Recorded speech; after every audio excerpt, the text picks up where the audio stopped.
Hey guys, welcome to another New World video.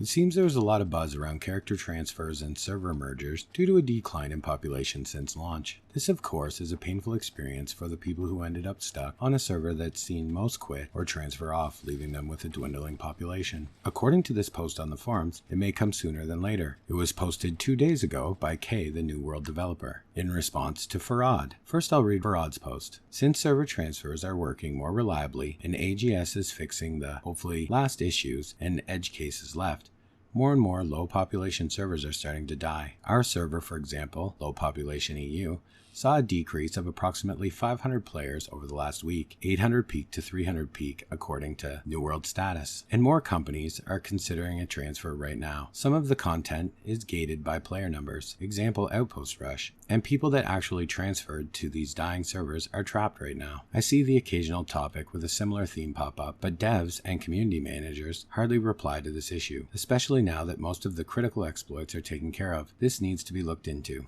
And the response by Kay, the New World developer, posted 2 days ago. Hey there, world mergers are on the horizon, but require additional scale testing before we are confident enough to use the tech on live worlds. As you can imagine, given the first few rocky weeks, we are using an overabundance of caution here. Keep an eye out in the official news area for an update from our community managers on this in the near future. So guys, seeing as how the server merges seem to be coming up maybe sooner than we expected, I thought I would take some time here to ask one question, then discuss some things you can do to prepare yourself for when going to a high pop server, because the market there will be a very different place. The main question I have here is if they merge servers, what happens to the owned territories? Are they essentially just merging in terms of forcibly transferring the characters from one low pop server to a medium or another low pop? Do you see what I mean? If Marauders own Windsward on one server and the Syndicate on the other, which retains ownership post-merger? And will the company who owned it and lost it receive any sort of make good that they keep saying is coming for all the changes affecting companies? I am not in any way trying to be negative. I agree mergers absolutely need to happen. I just worry about that playing out with how the community has reacted to the problems we have experienced over the past few weeks. I would hate to see a whole company quit over losing a bunch of territories in a merger and just saying they are now done. I guess we will have to wait and see how that plays out, or what they have in mind to address it. So, as for what you can do on an individual level to prepare, the market on a high pop server can be a scary place if you are coming from a low pop. The items you see will be a lot higher end and a lot more expensive. A few things you can do though before transferring is buy up things that are inexpensive in a smaller market. For example, the crafting sets, gather set pieces, refining sets. I know from my experience they cost very little in comparison on my low population server to my main high population server. Mining rares, like tier 5s, those will be easy to gather a bunch of in the next few days or weeks. Stockpile them. They don't sell for a ton more on a high population server, but they sell almost instantaneously. Gather as many crafting reagents as you can. I assumed on a high population server these would be cheaper. They are not. So gather a pile, because again, like the tier 5 rares, they may not sell for a ton more, but they sell very fast because of the amount of people there.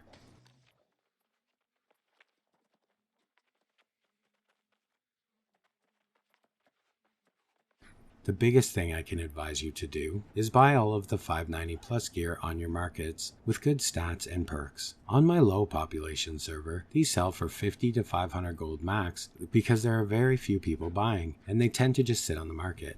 But on a high population server, they are 1,000 to 20,000, so you can post them for 500 to 900 and they will almost instantly sell. Another thing I can tell you, you will raise your watermark a lot faster after transferring or merging. There are always elite farm groups and instant groups looking for members. Outpost rush queues are so short it is fantastic. You will always have a lot to do and progress so much quicker with the larger population. When you are on a higher population server, the game feels a lot more exciting and alive. So guys, I just wanted to have a quick look at this, as it is likely going to be another big growing pain for the game, and I am hopeful that although it will be good and make the game much better in time, it will be a painful hurdle that will cause some fallout, and we can transition through it as painlessly as possible. So what do you guys think? Leave me a message in the comments. Do you think that the mergers are going to cause problems? Or do you think that they should just give people a certain amount of time to transfer, give them another free token, tell them that they have to transfer by X date because this list of servers are going to close, and have the super low population servers unable to be transferred to? I'm not really sure how they would deal with this correctly, because I know no matter what they do, there are going to be people who are angry. But let me know in the comments what you think, and how you think they should deal with it. Anyway, okay guys, as always, thanks for watching, and see you in the next one.